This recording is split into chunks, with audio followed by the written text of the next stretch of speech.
Buenas tardes, nosotros somos el Instituto Universitario Politécnico Santiago Mariño. Les vamos a hablar sobre las líneas y acotaciones del dibujo técnico. El grupo está conformado por George Marcano, Ismeri Amundaray, Víctor Ojeda, Henry Ochoa y mi persona, Miguel López. Las líneas.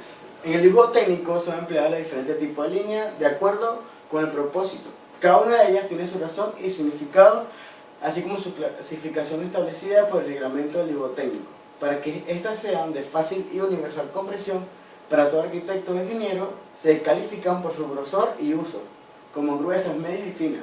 Líneas gruesas son las que definen el cuerpo del dibujo. Normalmente tienen 0,8 milímetros de espesor. Contorno es usada para contorno y aritas visibles de objetos, también para limitaciones de rosca. Plano de corte expresa la situación del objeto. En el plano de corte posee una flecha en cada extremo indicando la dirección de la vista. Rotura corta es la que en presentación de piezas largas las corta transversalmente o en su menor dimensión. Líneas medias son líneas que tienden a ser de 0,4 milímetros. Contorno oculto indican aristas y contorno oculto en detalles no visibles y rocas. Posiciones extremas y formas primitivas, así como su nombre lo indica, se usan para indicar formas primitivas y extremas, también para secciones, corte y vistas inclinadas. Líneas finas son las que se usan para definir detalles específicos de los dibujos, siendo un ejemplo los ejes y líneas de acotado suelen ser de 0,2 milímetros de espesor. Construcción son usadas para trazos previos o bloqueados, también para líneas de extensión, de dimensión y de rayado o sombreado. Rayado de corte es usado para sombrear la superficie del objeto. Dimensión se usa para indicar dimensión y puntos extremos de una dimensión. Se interrumpe para colocar la cota. Eje se coloca como líneas centrales divisorias y como eje de objeto. Si posee puntos y trazos es para marcar el eje de simetría. Rotura larga. En la presentación de piezas excesivas grandes, la corta en su mayor trazo a mano alzada. Para el trazo a pulso, el lápiz debe de tomarse con libertad.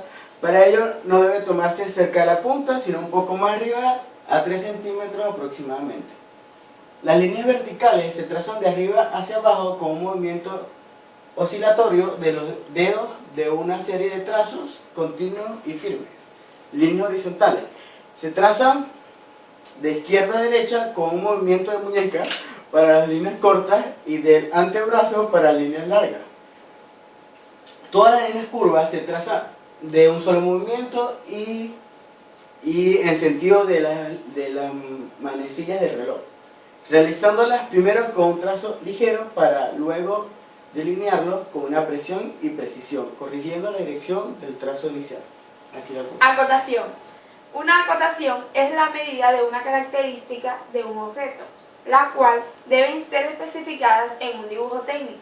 La acotación, también conocida como cota o dimensión, debe cumplir un conjunto de reglas para facilitar su lectura y por consiguiente facilitar la construcción de una pieza. Las líneas de cota son líneas finas que indican exactamente la dimensión de cada parte de la pieza. Quedan interrumpidas en su centro para la colocación de cotas o medidas de esa parte. Deben ser de espesor fino y terminar en flechas. Estas indican el comienzo y el final de cada línea. Las líneas de cota deben disponer de tal forma que queden fuera de contorno de la pieza. Líneas auxiliares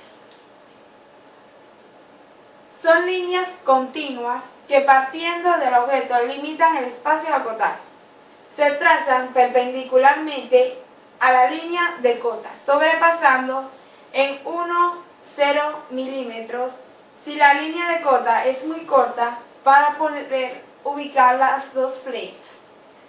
Se prolongará por ambos lados que terminen en ángulo recto. Número de cotas. Cada línea es interrumpida para ubicar en ese espacio el valor numérico de la cota, es decir, el número de lo que mide la distancia entre dos puntos determinados del dibujo. El número de cota debe colocarse siempre que sea posible en la mitad de la línea. Asimismo, cuando existan varias líneas de cotas paralelas, suelen alternar la ubicación de sus respectivos números de cota, a fin de que no aparezcan unos encima de otros. Clasificación de las cotas. Existen diferentes criterios para clasificar las cotas de un dibujo. Aquí veremos dos clasificaciones que consideramos básicas e idóneas para quienes se inician en el dibujo técnico en función de su importancia. Las cotas pueden clasificar en cotas funcionales. Son aquellas cotas esenciales para que la pieza pueda cumplir su función. Cotas no funcionales son aquellas que sirven para la total definición de la pieza, pero no son esenciales para que la pieza cumpla su función. Cotas auxiliares también se les suele llamar de forma. Son las cotas que dan las medidas totales, exteriores e interiores de una pieza. Se indican entre paréntesis, estas cotas no son necesarias para la fabricación o verificación de las piezas y pueden deducir de otras cosas. En función de su cometido, en el plano, las cotas se pueden clasificar en cotas de dimensión. Son las que indican el tamaño de los elementos del dibujo, diámetros, agujeros, anchos de pieza, entre otros. Cotas de situación son las que concretan la posición de los elementos de la pieza. Corte y sección. Como ya ha sido comentado a lo largo de esta monografía, el dibujo técnico ha de ser entendido y ser capaz de obtener una única interpretación del mismo. Por ello, cuando un dibujo o conjunto es muy complejo o contiene elementos que con sus vistas normales nos generan cierta confusión, por el elevado número de aristas ocultas, recurrimos a un artificio que consiste en mostrar un detalle del interior de la pieza. El objeto que tiene esta operación es hacer visibles aquellas partes interiores de la pieza, retirando el material que se encuentra delante de la misma y que nos impide ver y acotar las partes ocultas del elemento en cuestión. Es conveniente establecer la diferencia entre corte y sección. En los cortes se dibujan todas las aristas y contornos que tiene la pieza. Una vez que eliminamos la parte anterior, podemos observar las líneas ocultas correspondientes al alzado han sido eliminadas, consiguiendo por tanto un plano mucho más limpio y claro, siguiendo el principal criterio del dibujo industrial, que debe ser la claridad y facilidad de interpretación. Con los cortes, por tanto, mejoramos la representación de las piezas y evitamos un gran número de aristas ocultas, permitiendo, como hemos dicho, su acotación. El plano de corte se indica por una línea de trazo y punto de grosor de 0,35 milímetros y grueso en ambos extremos de 0,7 milímetros. El plano de corte se nombrará por letras identificativas, especialmente las primeras del abecedario. Y el sentido de visualización por flechas. Junto al corte deben de situarse las letras identificativas. Como podemos observar, las líneas ocultas correspondientes al alzado han sido eliminadas, consiguiendo por tanto un plano mucho más limpio y claro. Generalidades sobre el rayado.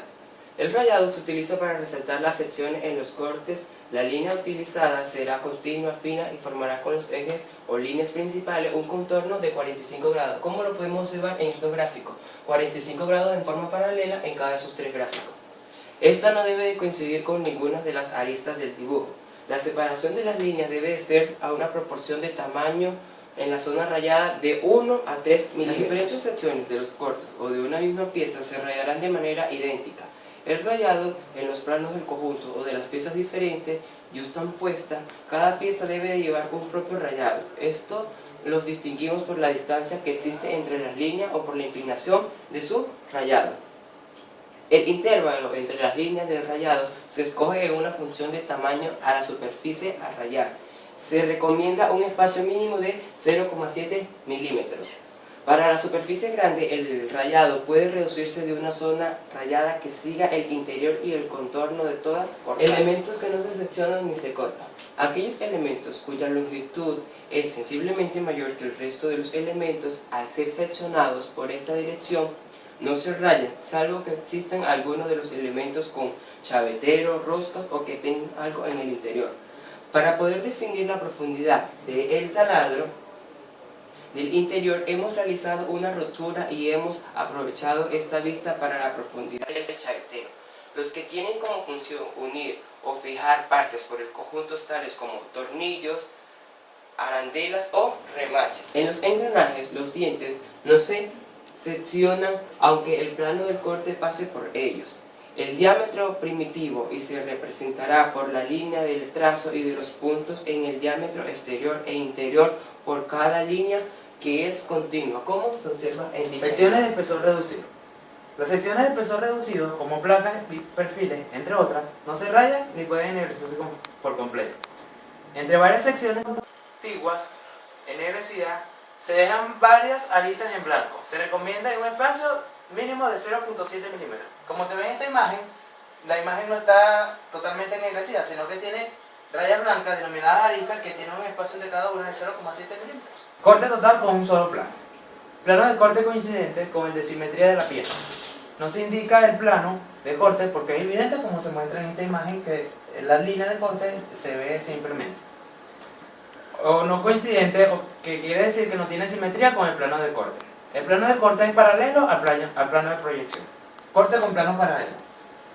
Son planos colocados de forma paralela que intersectan a los elementos de lo que se quiere obtener la información. Sirve para detalles con planos de simetría paralelos en la parte de afuera de la figura. Se indica la trayectoria de los cortes, o sea, sus trazas en el alzado se proyecta como si el corte lo hubiera generado solo el plano. De ahí que no debe aparecer en el alzado de la línea la intersección de cambio de dirección que marcan los distintos planos. Como se ve en esta imagen, se observan dos cortes, uno aquí y el otro. Corte total con un solo plano. Plano de corte coincidente con el de simetría de la pieza. No se indica el plano de corte porque es evidente, como se muestra en esta imagen, que la línea de corte se ve simplemente. O no coincidente, o que quiere decir que no tiene simetría con el plano de corte. El plano de corte es paralelo al plano de proyección. Corte con plano paralelo. Son planos colocados de forma paralela que intersectan a los elementos de lo que se quiere obtener la información. Sirve para detalles con planos de simetría paralelos en la parte de afuera de la figura. Se indica la trayectoria de los cortes, o sea, sus trazas en el alzado se proyecta como si el corte lo hubiera generado solo el plano. De ahí que no debe aparecer en el alzado de la línea la intersección de cambio de dirección que marcan los distintos planos. Como se ve en esta imagen, se observan dos cortes, uno aquí y el otro aquí. ¿Ya? Corte total con giro. Representa la pieza cortada por dos planos distintos, de manera que uno gira respecto a la intersección de ambos planos, hasta coincidir en el de la proyección. Del giro se desprende una nueva vista que tiene una longitud mayor que la otra vista de la pieza y que sus elementos están alineados en las dos proyecciones. Como se ve en este video, el plano está intersectado por dos líneas y que las dos se intersectan en el centro.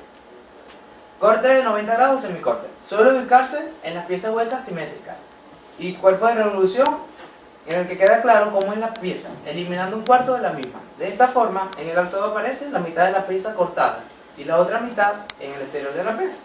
Como se ve en este dibujo, con esta figura, vemos que el corte de 90 grados lo que hace es poner un cuarto, quita un cuarto de la pieza para así poner su interior.